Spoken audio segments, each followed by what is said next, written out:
إني ألقي إلي كتاب كريم إنه من سليمان وإنه بسم الله الرحمن الرحيم ألا تعلوا علي وأتوني مسلمين قالت يا أيها الملأ أفتوني في أمري ما كنت قاطعة أمرا حتى تشهدون قالوا نحن أولو قوة وأولو بأس شديد والأمر إليك فانظري ماذا تأمرين قالت إن الملوك إذا دخلوا قرية أفسدوها وجعلوا أعزة أهلها أذلة وكذلك يفعلون وإني مرسلة إليهم بهدية فناظرة بما يرجع المرسلون فلما جاء سليمان قال أتمدونني بمال فما آتاني الله خير مما آتاكم بل أنتم بهديتكم تفرحون ارجع إليهم فلنأتينهم بجنود لا قبل لهم بها ولنخرجنهم منها أذلة وهم صاغرون.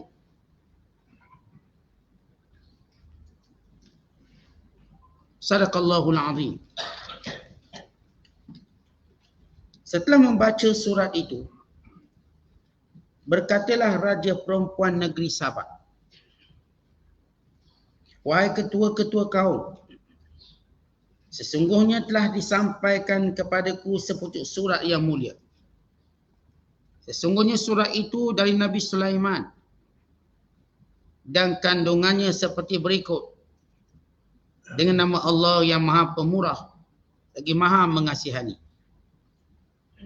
Bahawa janganlah kamu meninggi diri terhadapku dan datanglah kamu kepadaku dengan menyerah diri beriman dan mematuhi ajaran agama Allah.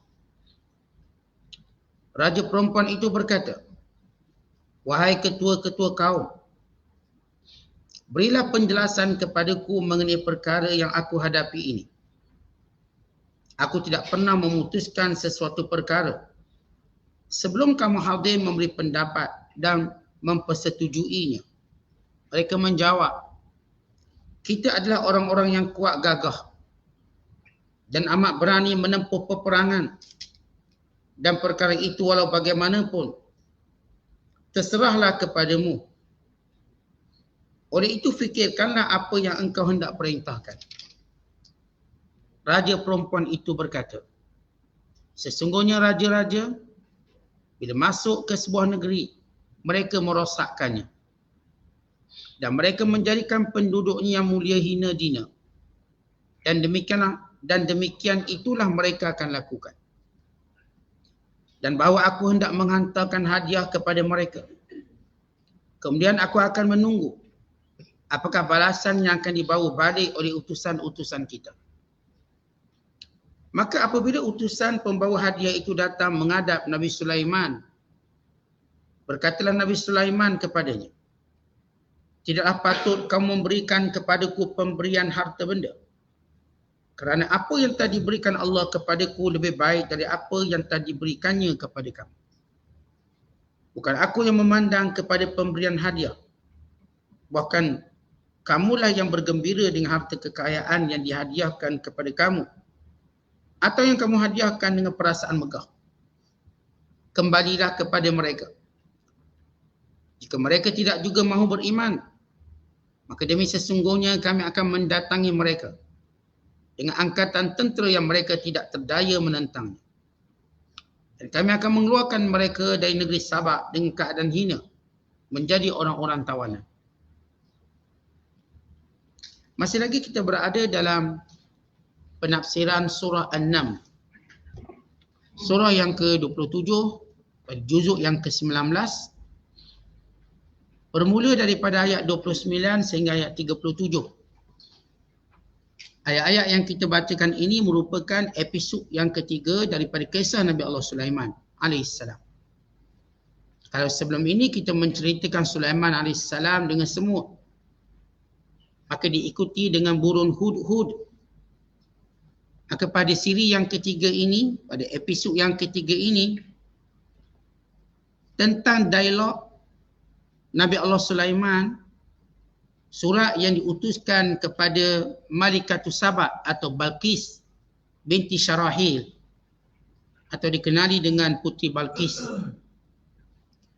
Dan juga jawapan yang dijawab oleh Balqis serta jawapan balik ataupun jawapan balas kembali Nabi Allah Sulaiman AS. Sebagaimana kita jelaskan dalam penafsiran kita semalam, bagaimana bila Nabi Allah Sulaiman mendapati burung hudhud tidak hadir dalam kumpulan tentera Nabi Allah Sulaiman. Barangkali orang tanya, Ustaz, burung hudhud ni berapa ekor? Sama Nabi Allah Sulaiman seekor ni ke? Kan istilah yang Allah sebut dalam Quran At-Tayr, burung, untuk menunjukkan di antara tentera Nabi Allah Sulaiman itu burung-burung yang berbagai. Maka setiap burung ada ketua dia. Maka hudhud yang dimaksudkan dalam ayat ini adalah ketua kepada sekalian burung hudhud. Artinya dia ketua pada squad untuk mencari air dan sebagainya. Dia kalau kira tak ada ketua, kita kira tak ada semua. Kerana itu Nabi Allah Sulaiman bertanya tentang keraiban burung hudhud. Dan hudhud ini antara burung yang mengambil peranan penting. Sebab dia dapat meneropong air daripada dalam bumi. Dan juga menjadi keperluan utama kepada tentera Nabi Allah Sulaiman AS. Kadang-kadang ada orang tanya, diriwayatkan satu kisah sebelum kita lanjutkan tafsir ini. Ibn Abbas radhiyallahu ta'ala anhuma, bila beliau mengajar, ada seorang yang suka kacau beliau boleh mengajar. Kacau. Bukan tidur masa mengajar, dia suka kacau. Dia suka tanya soalan. Bukan. Namanya ialah Nafi' bin Azra. Seorang Khawarij. Khawarij kita tahu sejarah dia. Ialah orang yang tidak menyokong Ali, tidak menyokong Muawiyah. Dia musuh dua-dua. Khawarij. Asalnya penyokong kepada Sayyidina Ali, kemudian menentang Sayyidina Ali radhiyallahu ta'ala anhu. Maka bila Ibn Abbas mengajar, maka dia akan kacau tanya soalan untuk perangkai Ibn Abbas. Bila Ibn Abbas menafsirkan surah ini dan menceritakan di antara keistimewaan burung hudhud melihat air dalam tanah. Dia dapat tengok, dia tahu kawasan itu ada air atau tidak. Kemudian jin akan menjalankan peranan mengeluarkan air. Lalu kata Nafi' bin Azraq ini, wahai Ibn Abbas, aku rasa kali ini aku boleh kalahkan kamu dengan kisah burung hudhud. Sebab kamu kata burung hudhud boleh tengok air dari dalam tanah. Bagaimana dia boleh terperangkap dengan benih, dengan bijian yang diletak oleh seorang budak yang menang perangkapnya sehingga dia terkena perangkap. Ada budak-budak dia tangkap burung, dia pun buat perangkap, letaklah umpan, tak beras ke, tak benda ke. Bagaimana burung belatuk tadi boleh terperangkap tadi, sedangkan takkanlah dia tak nampak perangkap tu. Malah dikatakan nampak air dalam tanah. Lalu dia perangkap. Budak tu dapat tangkap burung hudhud. Patutnya burung hudhud tak boleh kena tangkap. Sebab dia bukan sekadar nampak umpan tadi, dia juga nampak perangkap. Tapi bagaimana burung hudhud boleh terperangkap? Berarti kamu cerita tu otak. Maksudnya burung hudhud boleh melihat air. Maka kata Ibn Abbas, aku boleh tidak menjawabnya. Aku tak nampak apa sebab nak jawab. Tapi aku takut. Kamu pasti akan jaja kisah kononnya kamu telah berjaya mengalahkan Ibn Abbas. Kamu telah berjaya mendiamkan Ibn Abbas. Kamu telah berjaya menjadikan Ibn Abbas kebengongan dengan soalan kamu. Kamu nak angkat diri kamu. Dan kamu nak hina aku. Nak hina majlis ilmu aku. Itu tujuan yang kamu nak buat. Kalau tidak, kerana aku fikirkan demikian, aku tak nak jawab pun. Tapi oleh kerana kamu dah cabar aku, maka aku akan jawab.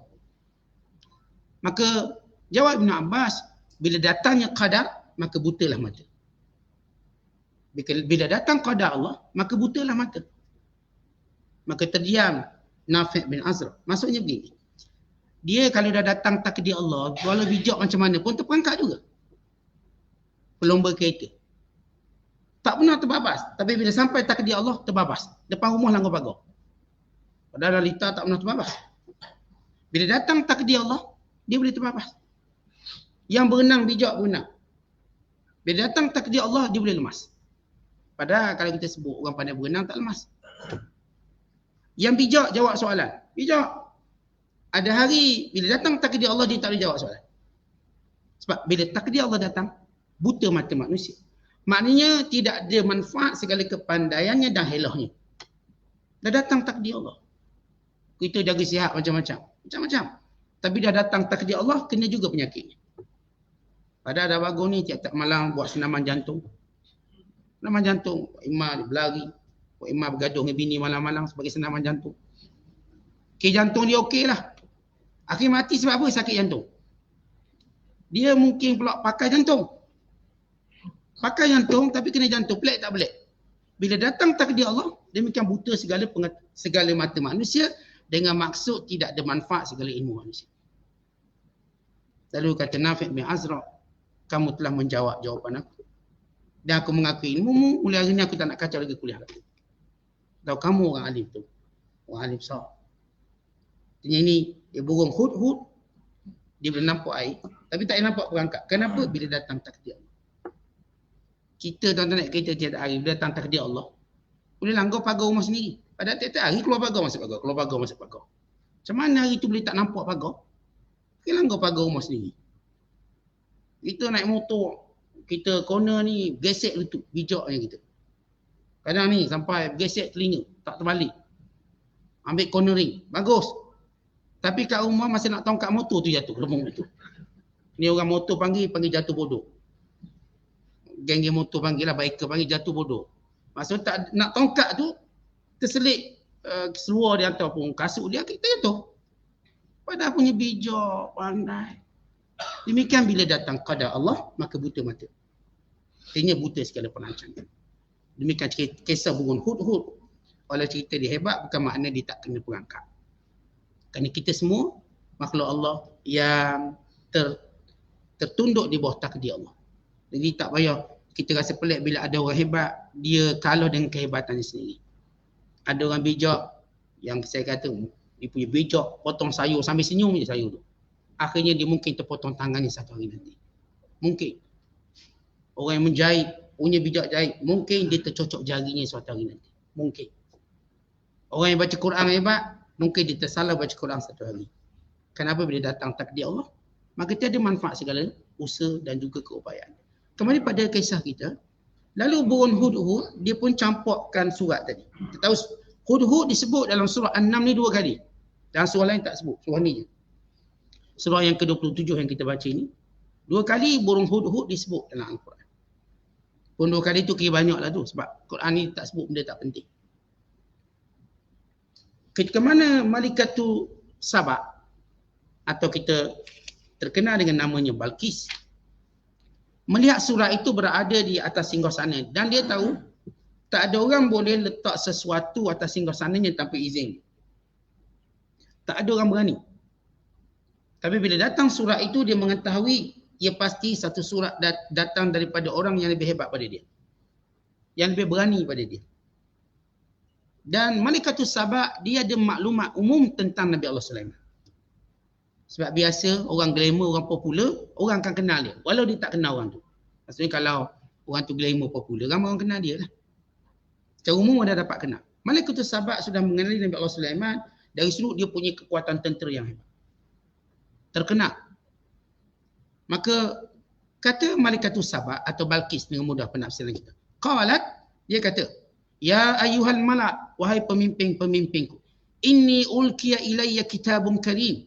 Aku diberikan satu kitab yang hebat, satu surat yang agung. Baik, kenapa disebut kitab yang agung? Satu surat yang agung, kitabun karim. Walhal dia tak dihantar cara postman biasa. Dicampurkan oleh burung hud-hud. Dan surat itu langsung bukan melalui jaga dia, bukan jaga dia pegang surat. Biasakan surat kalau kita orang kaya, tak ada owner rumah tu pegang. Biasanya bibik dulu pegang. Biasanya gak dulu pegang. Ini dicampur terus supaya yang pertama pegang surat tadi ialah Balqis. Bukan pembantu dia. Bukan orang lain. Terus direct. Berarti surat ini surat yang hebat. Disampai direct pada owner dia. Yang dia berada pada singgasananya. Dan kerana surat ini datang daripada Nabi Allah Sulaiman. Raja yang sudah dikenali oleh beliau. Dan kerana kandungan suratnya. Dan kerana ada cop surat pula. Pertama surat ini direct pada dia. Yang menjadikan kenapa malaikat sahabat kata, Ulqiya ilayya kitabun karim. Aku dapat satu surat yang agung. Agung dia kat mana? Datang daripada Sulaiman. Dia direct pada aku. Artinya postman dia pun hebat. Bukan jenis postman letak sambung surat. Tak tahu sampai ke tak sampai. Itu direct ke singgah sana aku. Dan dalamnya ada kandungan yang begitu menakjubkan. Ibarat yang cantik, yang indah, yang ringkas dan padat. Dan dia letakkan cop Nabi Allah Sulaiman. Dalam hadis yang diriwayatkan oleh Imam At-Tabrani, karamatul kitab khatmuhu. Surat itu jadi mulia sebab ada cop. Kita kan kalau surat-surat penting, dia mesti ada cop. Cop tu tanda resmi betul surat. Cop tanda penting surat tu. Dan Nabi SAW satu ketika, kalau kita tahu dalam sejarah, dalam penulisan Rasulullah SAW, bila Rasulullah hantar surat kepada sekian pemimpin, bukan dalam perjanjian Hudaibiyah. Bila buat perjanjian Hudaibiyah, lalu kata para sahabat, ya Rasulullah, perjanjian ini mesti kena cop. Kalau tak cop, dia tak panggil rasmi. Maka Rasulullah SAW mula menjadikan cincin-cincinnya sebagai alat untuk jadi cop, khatam. Mana cincin Rasulullah, dia ada 3 baris, iaitu Muhammad Rasulullah. Ada yang menyatakan susunannya ialah Allah atas sekali, kemudian Rasul tengah, Muhammad bawah. Kalau dibaca di bawah Muhammad Rasulullah. Sebab dia tak boleh letak sebaris, jadi panjang pula cincin tu. Maka cincin Rasulullah ada Muhammad Rasulullah. Rasulullah pakai dan Nabi cop. Tujuan Nabi pakai asalnya bukan untuk hiasan. Pakai hanya untuk dijadikan sebagai alat cop. Bila mana Rasulullah wafat, cincin ini pindah pada Abu Bakar As-Siddiq. Abu Bakar pula cop Muhammad Rasulullah. Sebagai cop rasmi negara.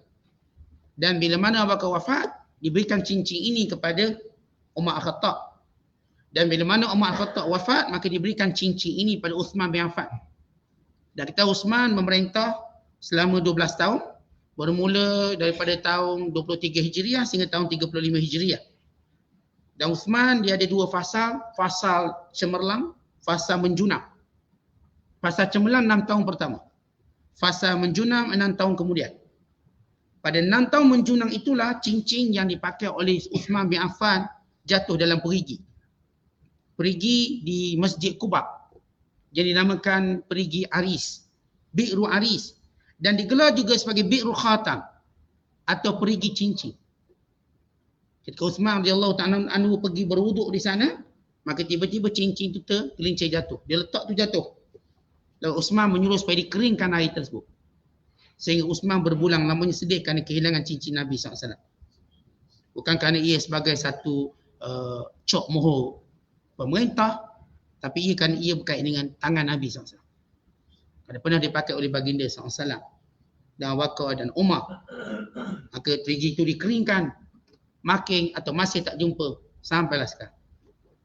Sehingga dinamakan perigi itu hari ini selain daripada Bi'ru Aris, Bi'ru Khatam atau perigi cincin. Ini kisah khatam atau kisah cincin yang Nabi SAW pakai. Yang pertama menggunakan cop negara ialah Nabi Allah Sulaiman AS. Sulaiman guna cop ni.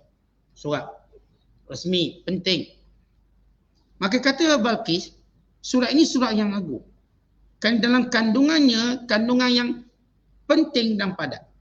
Nabi Allah Sulaiman AS dia tak tulis surat berjela-jela banyak. Tapi dia tulis benda yang menyampaikan maksud. Tapi dia tak lupa adab. Dan dia tak lupa akhlak. Dan dia juga tak lupa tentang bagaimana satu surat itu perlu dimulakan dengan nama Allah.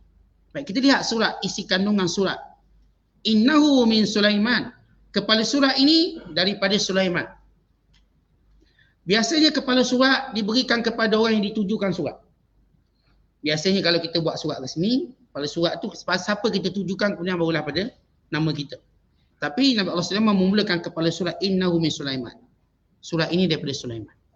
Kemudian diikuti wa innahu, sesungguhnya isi kandungan surat ini Bismillahirrahmanirrahim, dengan nama Allah yang Maha Pemurah lagi Maha Penyayang.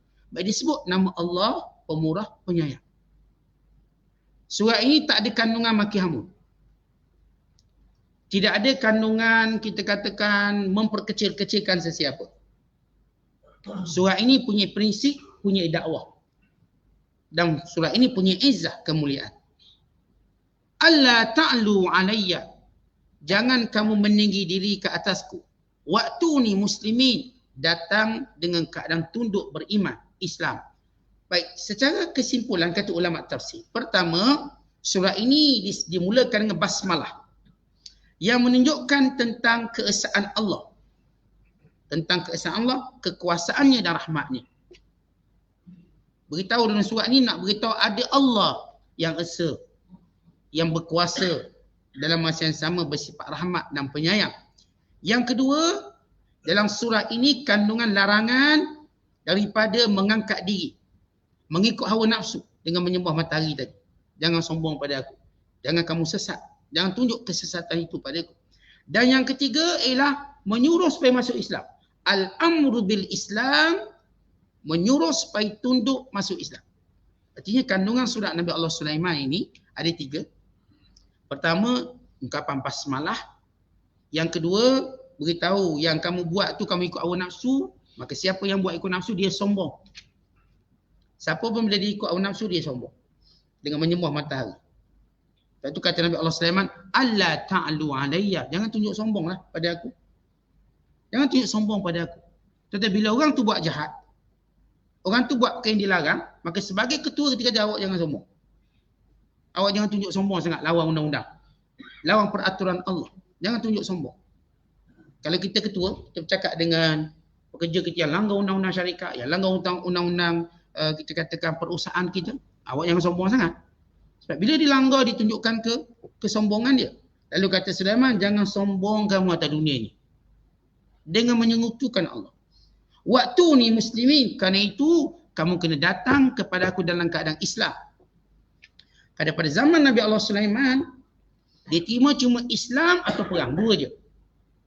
Dan sejarah dakwah ada ketika cuma dia terima Islam atau perang. Kalau tak nak terima Islam maka perang. Dan pada zaman Nabi SAW 3. Iaitu sama ada Islam, jizyah atau perang. Masuk Islam, tak nak masuk Islam, bayar jizyah. Tak nak bayar jizyah, perang.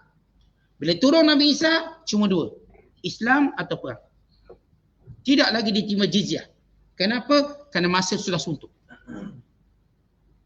Ketika itu tidak terpakai ayat la ikraha fiddin. Tidak ada paksaan dalam agama. Kerana ini waktu-waktu getir, kiamat. Maka sama ada kamu terima Islam ataupun kamu diperangi. Kamu diperangi. Itu 2 ungkapan.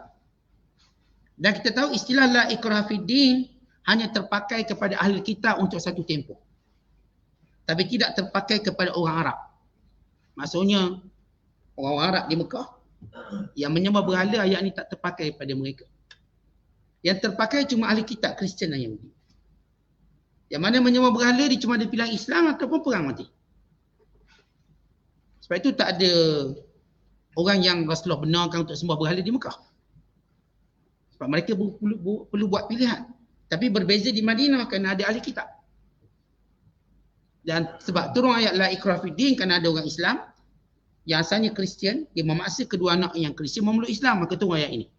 Untuk ahli kitab sebab dia ada dasar-dasar umum berkait dengan agama samawi. Untuk penyembah berhala tidak. Tidak ada kompromi itu bagi orang Arab. Ada pun bukan Arab, maka di sini ada perselisihan ulama tentang apakah mereka ini bayar jizyah atau tidak. Tapi kalau orang Arab tak diterima. Sebab mereka Quran diturunkan dalam bahasa Arab dan mereka faham. Mereka tak perlukan masa yang panjang. Itu cerita ayat la ikrah fiddin. Ia tak akan terpakai ketika mana turunnya Nabi Isa AS. Sampai turun Nabi Isa, wa imam masuk Islam, wa imam mati. Maka ini cara ataupun nak menyelamatkan manusia. Kemudian kembali pada ayat kita. Bila Sulaiman AS menyebut isi kandungan surat tadi. Dan beliau, Nabi Allah Sulaiman pertama menulis surat dengan kalimah Bismillahirrahmanirrahim. Belum ada surat mula dengan Bismillah. Dan Sulaiman lah yang memulakannya. Lalu Puteri Balqis mengumpulkan semua pemimpin-pemimpinnya. Dan dia berkata, Ayuhal malak, wahai pemimpin-pemimpinku, aftuni fi amri. Berikan pendapatmu tentang urusan ini. Ma kuntu qati'atan, aku tidak akan memutuskan apa-apa. Hatta tashhadun, sehingga kamu memberikan pendapat kamu. Ini menunjukkan kebijaksanaan Balqis. Dalam ayat ini Allah memuji kebijaksanaan Balqis sebab dia tak buat keputusan seorang-seorang. Bukan dia ingin mendengar pendapat-pendapat daripada pemimpin-pemimpin dia. Supaya tanggungjawab itu dipimpin oleh semua. Sebab kalau seorang je beri pandangan, maka dia akan tanggung seorang bebanan tadi. Tapi kalau kita semua beri pendapat, seolah kita sama-sama menanggung bebanan tadi. Dan menunjukkan keikhlasan bersama. Tujuan Balqis buat begitu, supaya keikhlasan bersama rakyatnya untuk mendukung dia. Sebab itu beri pendapat. Sebab bila manusia ni, tuan-tuan, dia rasa dimuliakan bila kita minta pendapat dia. Isteri nak beli lansir, cakap, bang nak beli lansir apa pendapat abang? Jadi bila dia kata setuju, confirm duit dia bagi. Kalau dia tak setuju, jangan harap dia bagi duit. Artinya bila kita minta pendapat je, orang pun fikir untuk berkongsi tanggungjawab. Kalau kita minta pendapat, orang akan rasa menggalas tanggungjawab yang sama. Ini kebijaksanaan Balqis. Dia kata, aku ma kuntu qati'atan amran hatta tashhadun. Aku tak akan putuskan apa-apa pendapat aku sehingga kamu semua memberikan pandangan masing-masing. Seolah dia berkata, ashiru alayya fi sya'ni hadzal kitab alladhi ursila ilayya min nabiyillah Sulaiman alaihissalam. Ma kuntu mubrimatan amran wala qadiyatan fi sya'nin hasimin hatta yakuna bihudurikum wa musyawaratukum fihi. Kata dia, wahai pemimpin-pemimpin bangsawan sekalian, berikan pandanganmu kepadaku tentang surat yang aku diberikan kepadanya daripada Sulaiman alaihissalam. Aku tidak akan memutuskan apapun perintah dan aku tidak akan menentukan apapun perkara sehingga kamu semua hadir mendengarnya dan memberi pendapat kamu. Maka ini Balqis kata. Qalu, kata pemimpin mereka, nahnu ulu quwwah wa ulu ba'sin syadid. Kami ni orang gagah. Kata pemimpin-pemimpin, kita ni orang gagah. Wa ulu ba'sin syadid, dan kita terkenal dengan kental dalam perjuangan. Banyak senjata, berpengalaman dalam perang. Kita gagah dan kita pun banyak alat-alat senjata. Wal amru ilaiki, terpulang pada tuanku. Fanzuri maza ta'murin, kami cuma dengar apa yang diperintahkan. Artinya di sini pemimpin dia sudah bagi isyarat perang. Kita ni orang gagah. Pun begitu terpulang pada tuanku. Kita ni orang gagah, senjata banyak. Seolah-olah tentera-tentera pada pemimpin dia lebih beremosi. Tetapi namanya Balqis, dia tidak emosi. Tentang kita kalau kenal seorang pemimpin yang bersiasah, dia tidak punya emosi yang melampaui orang lain. Kerana dia pemimpin, dia akan berfikir lain. Siapa pun namanya pemimpin, dia tak berfikir cara orang biasa fikir. Sebab itu namanya pemimpin. Kemudian kata Allah Ta'ala, bila para tenteranya bersiap siaga untuk perang. Sebab kita gagah, senjata banyak. Kita pun tak takut lawan, walau bagaimanapun. Lalu Balqis, dia beritahu kepada para tentera dia. Ni kena ingat Sulaiman AS, tenteranya lebih besar pada kita. Dan tenteranya tentera yang ajaib. Jin ada, burung ada, binatang ada. Kita tak mungkin menang. Lawan boleh menang tu. Berarti ketua ni, dia sudah ada siasah jauh atau ilmu politik jauh untuk mengkaji menang atau kalah. Dia dapat baca. Dia tahu secara tanda-tanda bahawa dengan keadaan tentera Nabi Allah Sulaiman sebesar ini dan dengan tentera-tenteranya yang macam-macam daripada jin ni, binatang-binatang, mana mungkin kita menang. Tetapi Balqis dia tak kata kita tak menang. Sebab tentera akan kata belum cuba belum tahu tuanku. Itu. Sebut tak menang, geng-geng semangat ni kita cuba. Apa dia cakap? Dia tak cakap kita tak menang. Dia kata, qalat, kata Balqis, innal muluk, perangai raja-raja, idza dakhalu qaryatan, kalau dia berjaya menawan negeri, afsaduha, dia akan rosakkan semua negeri. Sebab negeri ni pesaing dia akan rosakkan. Wa ja'alu a'izzata ahliha adillah, dan semua penduduknya akan jadi hina. Semua ditawan. Tak ada ruang langsung, baik perempuannya, baik lelakinya, baik tuanya, semua akan jadi hina. Wa kadzalika yaf'alun, demikian bila mana mereka menang. Jadi Balqis menyuruh para tenteranya melihat dari sudut akibat perang. Perang ni kalau berlaku, dia masuk negara kita, dia akan hancurkan semua. Dan penduduk yang dah aman, yang dah boleh cocok tanam, akhirnya akan semuanya terhina. Semua jadi tawanan. Walau negara kita negara subur makmur. Sebab kaedah kalau perang, macam mana pun macam pepatah Melayu kita kata, menang jadi arang, kalah jadi abu. Ikut mana pun tak untung. Perang tidak menguntungkan. Dan Balqis tahu perang tidak menguntungkan. Dia akan hancur, akan rosak, habis akan dihina. Lalu apa cadangan Balqis? Dia dah tahu perang tidak menguntungkan. Kata beliau, wa inni, aku nak uji dulu. Wa inni mursilatun ilaihim bihadiyah. Aku akan beri dulu hadiah. Fanadhiratum bima yarji'ul mursalun. Dan kita tengok utusan-utusan yang kita hantar, apa respon mereka. Ini kerana Balqis ingin mengetahui apakah benar Sulaiman itu Nabi. Dalam pengetahuan dia, kalau Nabi, dia tak akan terima hadiah. Kalau dia ialah raja, dia akan terima hadiah. Tetapi apa beza Rasulullah SAW terima hadiah, Sulaiman tak terima hadiah? Kita kena bezakan. Sulaiman tak terima hadiah di sini dengan maksud untuk diam dengan kekufuran kerajaan Sabak. Sebab mereka semua matahari. Kononnya dengan bagi hadiah, Sulaiman tak boleh usiklah negara kami semua matahari. Sulaiman tak akan diamkan diri. Rasulullah SAW pula bila dia beri hadiah bukan sebab suruh diam ke kufur, tidak. Itu sebagai satu cara mujamalah. Mujamalah. Jumpa orang beri hadiah. Bukan nak niat apa-apa, bukan Nabi SAW tidak terhalang untuk dakwah pada sesiapa pun. Rasulullah SAW menerima hadiah. Tapi bukan, ada pun Balqis dia beri hadiah untuk uji. Bukan beri hadiah kerana kebiasaan atau kerana kasih sayang atau kerana nak kawan. Beri hadiah nak uji. Ni Sulaiman kalau diterima, dia ni raja macam raja-raja biasa, kita boleh lawan dia. Tapi kalau dia tak terima, berarti dia Nabi. Dan kalau Nabi, kita kena ikut dia, tak lawan. Dia Nabi. Tentang berita ini, bukan dalam sejarah kita tengok, memang begitu. Kalau yang memegang tampuk pemerintah itu Nabi, mereka tak akan kalah. Sebab dia Nabi. Dia akan ditolong oleh Allah SWT.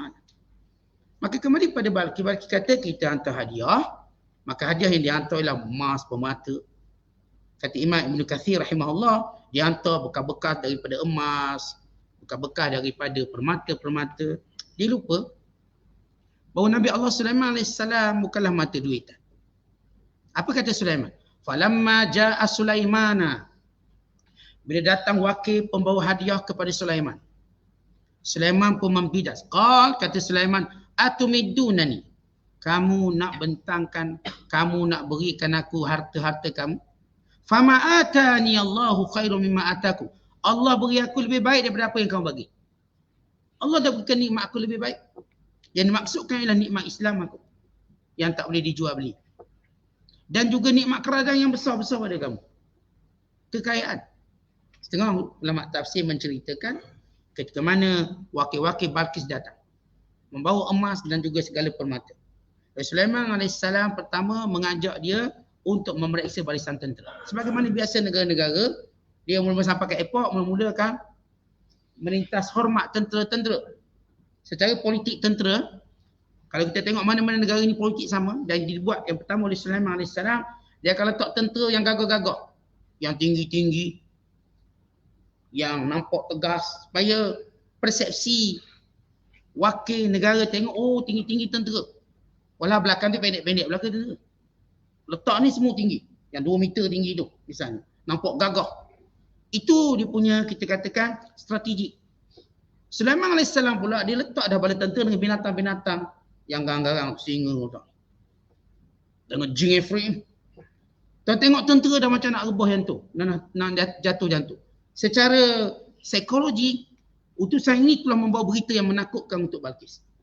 Yang kedua, makan beradab. Kan mana-mana, kalau tuan-tuan tengok semua dasar negara, ahli diplomatik, dia datang, pertama barisan tentera. Yang kedua, dia akan makan istiadat. Belum pergi mana-mana makan istiadat, jumpa ketua-ketua negara. Jumpa agung dulu kalau kita kat Malaysia. Waktu makan tadi, dia angkat pinggang mangkuk daripada emas. Yang dia tadi baru planning nak bagi hadiah ke Sulaiman. Sulaiman buat emas permata itu jadi pinggang mangkuk yang makan harian. Yang makan harian. Maka kenapa, tak boleh bagi hadiah macam ni. Macam kita lah, kita nak bagi orang hadiah musangking misalnya. Musangking sebiji je nak bagi hadiah ni. Rasa besar, mahal musangking. Ketika dia dah jamu kita musangking, 4 lori. Dan kita bawa ni rasa malu. Aku bawa sebiji. Dia jamu aku 4 lori. Mana dia takkan berhajat hadiah tu. Sulaiman AS jamu dia dengan pinggang mangkuk daripada emas, permata sekian-sekian. Lalu mereka ni tak jadikan pinggang mangkuk daripada emas. Mereka cuma nak beri emas sebagai kita katakan hadiah. Sedangkan yang cuba dihadiahkan itu cuma perkakar-perkakar biasa dalam kerajaan Nabi Allah Sulaiman. Di situ jatuh lagi. Tapi oleh kerana dah disuruh berilah. Waktu mereka beri, Sulaiman kata, kamu nak tawarkan aku dengan hadiah macam ni?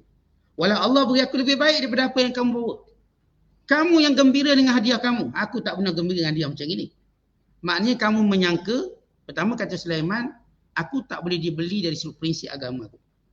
Yang kedua, yang aku ni bukan jenis orang nak dunia. Macam kamu bayangkan. Beri hadiah senyap. Tak. Yang nak dunia tu kamu. Sebab tu kamu yang gembira dengan hadiah yang kamu bawa tu. Kononnya akan terima. Aku tak pernah gembira. Dalam keadaan kamu syirikkan Allah. Dalam keadaan kamu menyembah matahari, tidak mungkin aku gembira dengan hadiah ini. Lalu apa kata Sulaiman? Maka Sulaiman AS mula mengancam. Irji' ilaihi. Pulang ke pangkuan negara kamu. Falana'tiyannahum bijunudin la qibala lahum biha. Aku akan bawa tentera yang lebih hebat daripada apa yang kamu tengok tadi. Yang tadi pegawai-pegawai diplomasi dah tengok tentera Sulaiman dah kecup perut. Sulaiman kata aku akan bawa tentera lebih hebat daripada apa yang kamu tengok. La qibala laha. Yang tak pernah kamu fikir sebanyak itu. Wala nukhrijannahum minha. Dan akan kuhalau semua penduduk negeri Sabah. Adillatan wahum saghirun. Dengan keadaan terhina dan tertawang semuanya. Jadi apa yang Balqis bimbang rakyatnya akan dihina. Sebab Balqis dia bukan fikir diri dia. Dia fikir rakyat. Ni kalau aku pegang, habislah rakyat aku hina. Habislah rakyat aku binasa. Itu saya katakan kebijaksanaan Balqis. Dan Sulaiman AS pun oleh kerana dia tahu Balqis prihatin pada rakyat. Bila prihatin, Sulaiman tak kata akan ku bunuh rajamu. Dia tak sebut. Dia tak kata aku bunuh rajamu. Tetapi aku akan jadikan semua penduduk itu akan tertawan. Kata kita kalau ayah penyayang, mungkin kalau orang ugut batang tubuh kita okey. Tapi kalau ugut batang tubuh anak kita pun down. Nanti saya akan pastikan anak awak macam ni. Kita pun takut. Itu bila anak kita masuk asrama, kita nak jenguk tak boleh sebab ni peraturan asrama dia kata, cik kalau cik selalu datang anak cik ni saya bagi makan 0. Nanti periksa pun tak lulus. Kita pun takut. Makanya kita pun tak berani jenguk anak kita. Tak asam walah dia anak kita. Tapi peraturan tadi memberi kesan pada anak kita kalau kita langgar. Kalau cik selalu tengok, selalu hantar makanan, kita boleh mafsukan pecat anak cik dia asrama. Jadi kita takkan nak tengok macam tu. Kita okeylah, bolehlah. Tak dapat tengok tak apa. Sampai dia besar kita tak tengok pun tak apa. Kerana peraturan tadi kita bimbang, masalah anak kita terganggu. Maka Balqis, dia menjaga masalah rakyat. Sulaiman AS dia tak kata, akan ku tangkap Balqis. Akan ku tangkap bos kamu. Cakap ke bos kamu. Kenapa kalau dicakap bos, rakyat akan marah. Ni bos jangan usik. Dia memang macam tu semua orang bos usik, rakyatnya lain sikit. Rakyat dia nampak macam bos tu hero. Tapi dia bercakap tentang rakyat. Rakyat kamu ni akan ku binasakan semua. Untuk menimbulkan rasa keprihatinan. Dan bila dikata begitu, Sulaiman AS kata begitu, maka pegawai diplomat ini balik untuk menceritakan pada Balqis yang berakhir dengan penyerahan diri. Balqis tahu ini bukan raja semata-mata tapi Nabi. Sebab dia tidak gembira dengan hadiah dunia. Dan dia tidak mahu mendiamkan diri dengan syirik yang dilakukan oleh penduduk Sabah. Untuk tunjuk kepada kita kerajaan Sulaiman AS yang berpusat di Palestin ketika itu meletakkan agenda pertama negara ialah menyebarkan dakwah dan memerangi segala perkara syirik. Ini agenda negara Islam. Sebab itu kita tak dapat negara Islam yang sempurna, yang sebenar. Sebab kebanyakan negara Islam tidak memerangi syirik. Bukan tengok Emirates siap buat berhala masuk. Buat ni kuih Hindu terbesar. Kerajaan bayar 16 juta dolar USD. Bawa patung lembu. Dan dengan bos-bos negara dia telah muliakan sekali peluk. Seperti dimewarisi perangai Amru bin Luhai yang memasukkan berhala di Kaabah. Seperti mewarisi. Rasulullah SAW dah bebaskan seluruh tanah Arab daripada berhala. Seluruh tanah Arab. Baik Jazilatul Arab. Hatta Bahrain. Bahrain ini termasuk negara Kuwaitnya, Bahrainnya, termasuk Emiratesnya. Ini negara-negara ini. Semua dibebaskan daripada berhala. Tak ada berhala. Tiba-tiba hari ini pemimpin Islam lupa kenapa dia diberi amanah ketua. Lalu mereka yang membina kuih, masuk berhala. Ketika mana orang India meruntuhkan masjid umat Islam di India. Membunuh umat Islam. Ini perangai dikatakan tak bijak pemimpin Islam. Kerana mereka cuma nak dunia. Mereka bukan nak benar-benar memerintah ikut acuan agama. Sulaiman AS dia takkan diam dengan syirik. Dia tak kisah. Kalau Balqis tak nak serah diri, tak nak masuk Islam, rakyatnya tak nak berhenti sembah matahari, dia akan perangi. Sampai mereka benar-benar tunduk pada perintah Allah. Kerana orang beriman dicemburu bila perintah Allah dilanggar. Cemburu kita kuat. Ghirah orang beriman kuat. Kalau perkara-perkara mungkar dilakukan. Sebab apa? Kita takut Allah murka pada kita bila mana kita membiarkan. Kerana ini semua Allah cipta. Ini bumi Allah cipta, rezeki Allah bagi. Tiba-tiba bila Allah disekutukan, kita diam diri, tak buat apa-apa. Walau kita semua akan kembali pada Allah. Baik, Sulaiman melihat menunjukkan satu dasar penting agama. Dan ini yang dilakukan oleh baginda SAW. Rasulullah perangi semua berhala di sebenarnya tanah Arab. Sehingga Nabi kata, La yashtami' dinani fi jaziratil Arab. Bermula hari ini takkan ada dua agama di sebenarnya tanah Arab. Tak akan ada. Sehingga Saudi sebenarnya tanah Arab dulu panggil Hijaz. 100% Muslim. Tak ada seorang pun kafir. Tak ada satu pun rumah berhala. Kenapa? Ini adalah janji Nabi SAW. Dan inilah perjuangan orang Islam. Ini tak sebab tu kalau kita belajar kontrak kita dengan mereka Islam, kalau kita memerintah, kita tak benarkan mereka membina rumah-rumah berhala baru. Yang ada cukup. Tidak akan benar untuk bina yang baru-baru, tak benar. Sebab kita nak suruh selamatkan manusia. Contoh pemimpin akan ditanya, kenapa rakyatnya kafir? Akan ditanya. Jangan ingat dia tak ditanya. Sebab tanggungjawabnya pada dia, kepala sekali. Dan kepada kita semua secara umum. Baik. Kerana itu ketegasan Sulaiman jelas. Walaupun Balqis diberi macam kita sebut hadiah untuk mendiamkan Sulaiman. Ya kebiasaan orang namanya raja, dia cuma nak mewah, nak kaya. Tapi tidak Sulaiman AS. Bukan Sulaiman bersyukur dengan apa yang Allah Ta'ala berikan kepadanya. Dan kalau kita lihat bagaimana beberapa pengajaran yang penting yang boleh kita ambil daripada kisah surat menyurat Nabi Allah Sulaiman dengan Balqis menunjukkan bagaimana Nabi Allah Sulaiman AS tegas dengan prinsip dakwahnya dan berazam kuat dalam melaksanakan, menyebarkan akidah dan juga kebenaran sehingga apa pun berlaku tak ada masalah asalkan dipertahankan akidah. Ini kita kata respon pertama Nabi Allah Sulaiman. Sebelum datang pada episod keempat, respon yang kedua. Respon Sulaiman AS. Sesudah wakil-wakil negara Sabah ini sudah sampai ke negaranya. Macam mana Sulaiman tahu? Semuanya melalui jalan burung hudhud. Bagaimana hudhud ni dia report semua Sulaiman. Demikian juga Sulaiman tahu wakil negara itu sudah sampai ke negara dia. Sebab kalau belum sampai, Sulaiman takkan serang. Sebab maklumat tu belum sampai pada rajanya. Kerana itu adab pemerintah. Biar amaran ni sampai kepada yang berkuasa untuk buat tindakan selanjutnya. Dan kerana itu, peranan hudhud cukup penting. Dia cek dan kembali report kepada Nabi Sulaiman, mereka dah sampai, itu dan ini. Maka Sulaiman mengambil tindakan susulannya dan Balqis juga mengambil tindakan susulannya yang akan kita bicarakan pada malam akan datang insya-Allah taala. Wallahu bissawab. Assalamualaikum warahmatullahi wabarakatuh.